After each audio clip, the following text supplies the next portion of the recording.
Calypso est débordante d'énergie.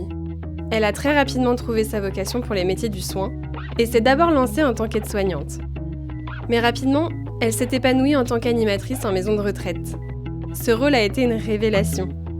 Elle a renoué avec son besoin d'être active au contact des gens et de laisser parler sa créativité. L'ergothérapie est alors apparue comme une évidence, un métier qui lui permet aujourd'hui d'accompagner les personnes âgées et de créer des ateliers sur mesure pour leur rendre un peu d'autonomie.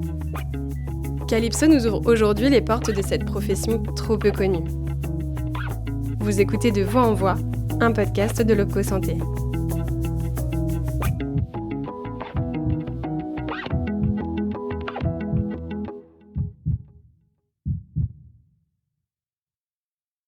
Moi, je suis Calypso, je suis actuellement étudiante bientôt diplômée en ergothérapie dans la ville de Nancy. Donc là, je vais aller sur mes 25 ans. J'ai toujours eu en fait cette motivation en moi, s'occuper des gens. Je pense que ça a vachement de sens. Et c'est ce côté-là aussi dans ce métier que j'adore où on en gagne beaucoup au côté d'échanges humains. Alors j'avais fait le choix d'aller en bac pro ASSP, accompagnement soins et services à la santé, pendant 3 ans. Donc la première année était vraiment ciblée sur les enfants, ensuite après sur la personne âgée et aussi sur le monde du polyhandicap. Et à côté, on apprend les bases anatomiques, comment on gère un hôpital, comment marche la sécurité sociale, des sujets un peu divers ou même sur la prévention, sur la santé ou l'environnement. Et c'est vraiment en fait global dans le monde de la santé, en fait, comment s'occuper des gens ou comment le système de santé est organisé en fait, tout simplement. Et sur ces 3 années, on avait des stages. Et sur le dernier stage, j'ai pu aller dans un centre de rééducation en gériatrie. Et à la fin de ce stage, en fait, les derniers jours, la cadre de santé me dit « Bah voilà, Calypso, tu vas être un peu toute seule. L'aide-soignante, elle va te doubler pour voir si tu es apte à pouvoir venir faire des remplacements plus tard. » Et elles m'ont embauchée en tant qu'agent faisant fonction. C'était vraiment très intéressant parce que moi, j'ai vraiment navigué dans toute l'équipe. J'étais avec les rééducateurs en balnéo, sur le plateau technique et aux proches des personnes âgées qui pouvaient se faire opérer de prothèses de hanche, prothèses d'épaule, soit des amputations. Donc oui, c'est des choses des fois qui étaient un peu plus lourdes, mais que j'avais eu un coup de cœur pour cet établissement et ce public dans cette maison de retraite.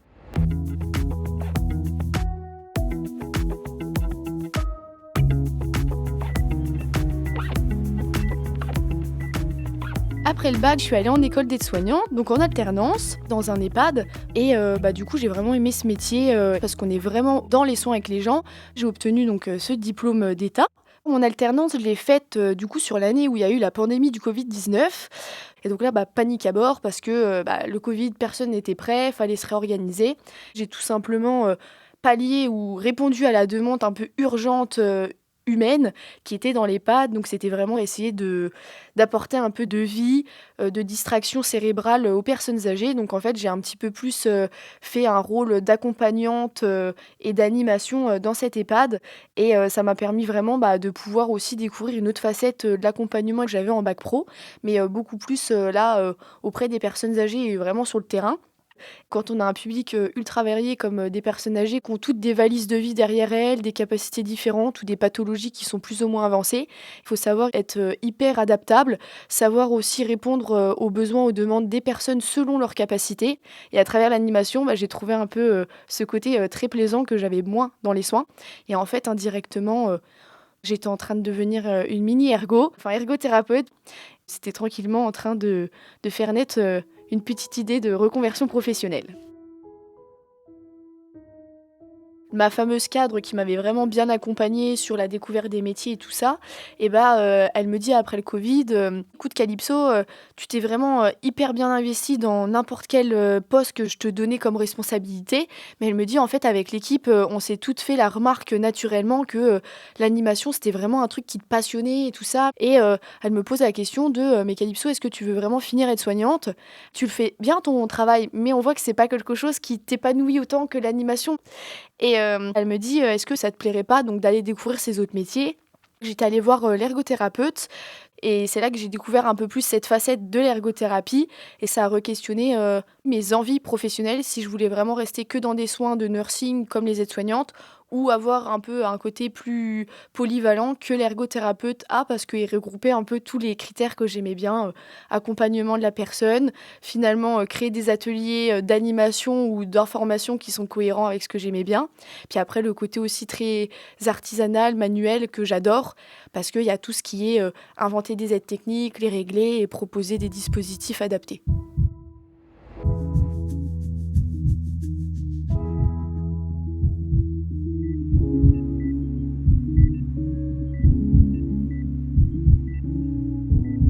Ça faisait à peu près 2-3 ans que j'étais aide-soignante dans ce centre de rééducation et en fait, il y a un événement qui m'a un petit peu marqué, un épisode avec un patient avec des troubles cognitifs et je crois que c'est là que j'ai eu un peu le déclic en me disant: «Il faut que je change de métier».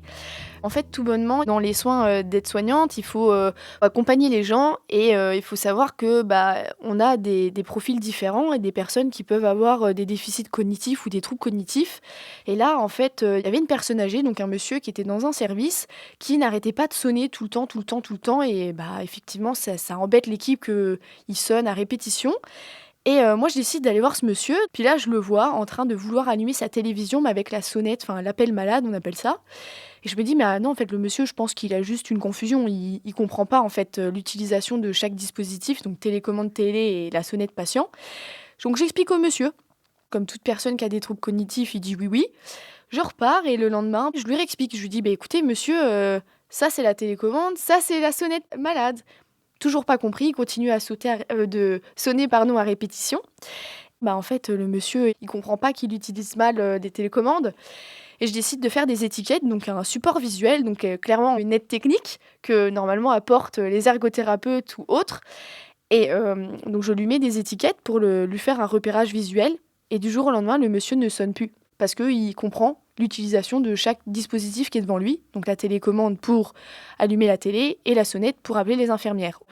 Je retourne en salle de pause, on fait les transmissions et plusieurs de mes collègues qui sont, je pense, dans la routine ou pris par le mouvement de travail depuis des années, en fait, ne prennent plus du tout de recul. Elles font: «Oh là là, c'est bien, ce casse-pied, c'est bien, on a passé une bonne nuit, il a arrêté de sonner». Et moi, du coup, j'ai juste pris un recul sur la situation et là, je leur dis juste: «Bah non, en fait, le monsieur, on lui a juste pris 5 minutes et je lui ai mis des étiquettes, c'est pour ça qu'il sonne plus. En fait, le monsieur, il a des gros troubles cognitifs, il donne le change, mais en fait, il savait pas à quoi ça servait». Et on avait beau lui dire, il retenait pas l'info. Donc je me suis dit, ça aurait été normalement un rôle d'ergo, de compenser justement à ce déficit cognitif. C'est vrai que je me suis dit, je crois qu'il est temps que j'aille me former, que j'aille voir un autre métier ailleurs, qui colle vraiment à mes vraies valeurs professionnelles et personnelles, je pense.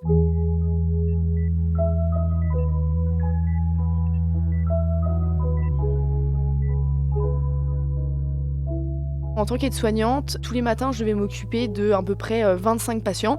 On est vraiment cette course contre la montre après le soin. Il y a vraiment ce truc où on peut vite faire mal un mouvement. Ce côté un peu pressé par le temps qui me frustrait, où il y a des fois, je me dis, bah ouais, dans les déjà telle heure, bah tant pis, en fait, tu zappes. Alors que à contrario, en fait, les ergothérapeutes, c'est des prescriptions médicales. Donc effectivement, sur le service des 20 patients que j'avais en tant qu'aide-soignante, j'en aurais que 7 ou 8 ou 10.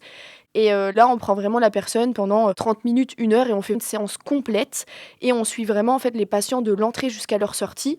Alors que quand on est soignante comme ça dans un secteur, le lendemain, on peut être attribué à l'autre secteur. Donc en fait, on avait mis comme une confiance ou des techniques d'aide à la toilette et puis le lendemain, on dit: «Bah non, t'es plus dans le secteur là». Donc il y avait ce côté un peu déstructurant où je me dis: «Bah, c'est bien, j'ai une complicité avec le patient dans mes soins en tant qu'aide-soignante» et puis, boum, le lendemain, tu plus avec lui ou tu es pressé par le temps parce que tu que 20 minutes et c'est vrai que, ce côté un peu frustration du temps, contre la montre en tant qu'aide-soignante, je l'ai beaucoup moins en tant qu'ergothérapeute et là, ça nous apporte une vraie qualité de soins et aussi une vraie qualité de travail en tant que professionnel. Mais, après, moi, en tant que ergothérapeute, imaginons j'ai des prises en charge à 9 heures. Si en fait il y a pas l'aide-soignante qui est le matin là à 6-7 heures du matin pour aider mes patients à faire leur toilette, se lever, faire leur transfert, je peux pas avoir mes patients prêts à l'heure donc en fait on peut pas compter, sans l'autre professionnel. Même si du coup le métier, d'aide-soignante il était un peu frustrant pour ma part parce que je pense que j'ai, un tempérament à vouloir faire plein de choses à la fois. Je dénigre pas pour autant les missions des aides-soignantes qui pour moi sont cruciales, dans la prise en charge des patients.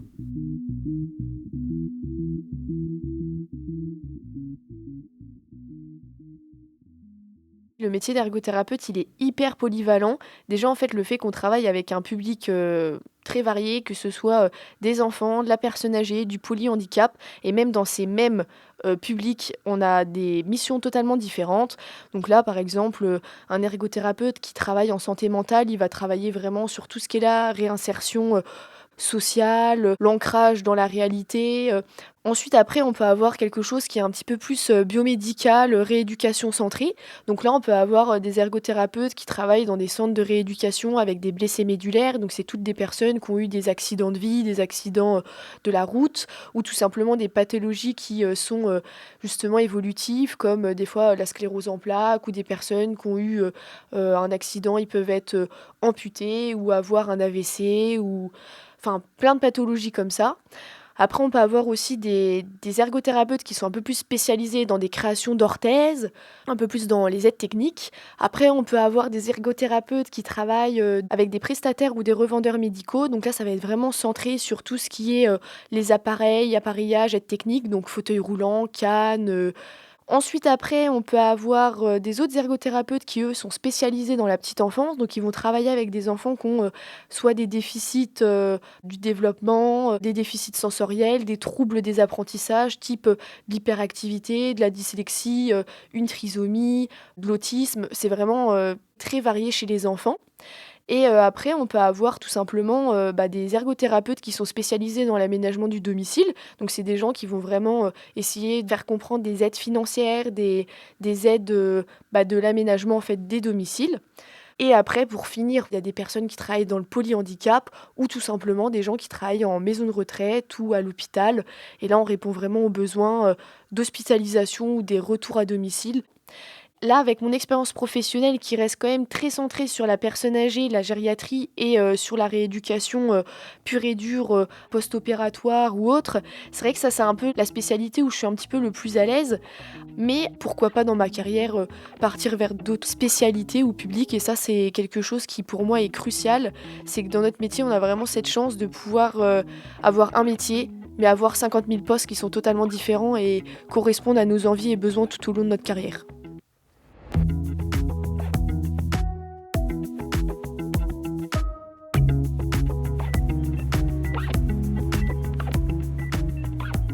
Pour la fin de ma formation en ergothérapie, comme c'est une licence, on doit faire un mémoire d'initiation à la recherche. Je me suis dit, mais quel sujet je vais faire? Comme j'étais en reconversion, j'ai co-créé le dispositif du contrat d'apprentissage dans la région Grand Est. Et tout simplement, je me suis dit, je vais m'interroger sur comment ce dispositif il peut permettre en fait d'améliorer la professionnalisation des étudiants en ergothérapie. Est-ce que c'est une plus-value ou pas à la formation et au diplôme de pouvoir passer ces études d'ergothérapie via la voie de l'apprentissage? Je me suis dit c'est important en fait de comprendre pourquoi je suis la seule et aussi en fait le métier d'ergothérapeute il n'est pas assez connu. Les ergothérapeutes commencent à avoir une vraie plus-value dans l'accompagnement, surtout que dans le système de santé où on est, c'est beaucoup d'ambulatoires et d'hospitalisation à domicile. Et je pense que les ergothérapeutes ont de plus en plus leur place dans cette nouvelle vague organisationnelle dans le domaine de la santé. Je trouve que ça a une vraie plus-value où en fait on peut former les ergots de demain aux conditions et aux exigences en fait de l'État. J'ai commencé à créer ce dispositif avant de rentrer à l'école et puis je finis sur ce mémoire. Donc pour moi, ça me motive à continuer à l'étendre ou à essayer de le préserver du mieux que je peux. Et puis pourquoi pas peut-être être une future tutrice ou maître d'apprentissage ou pour des futurs étudiants en ergothérapie.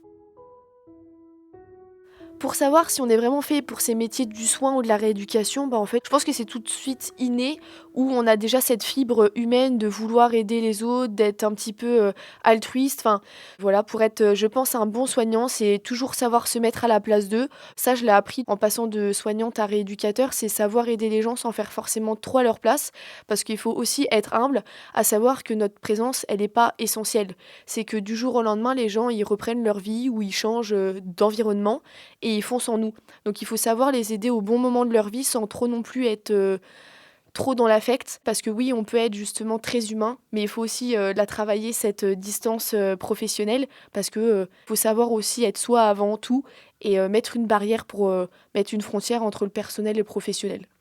Je pense que ce qui est important aussi pour faire ces métiers, ce serait tout simplement d'avoir un caractère et un peu un mood positif où tout simplement quand on est face à des personnes qui sont souffrantes ou qui viennent d'apprendre une mauvaise nouvelle médicale, faut savoir en fait avoir un bon dynamisme et une motivation sans trop non plus en jouer parce que ça peut en devenir agaçant pour les personnes en face qui sont soignées, mais justement par des petits sourires, par un petit mot gentil, une petite attention bien réfléchie, et c'est ça qui nous motive les matins à nous réveiller et à donner la pêche aux gens qui sont soignés, quoi.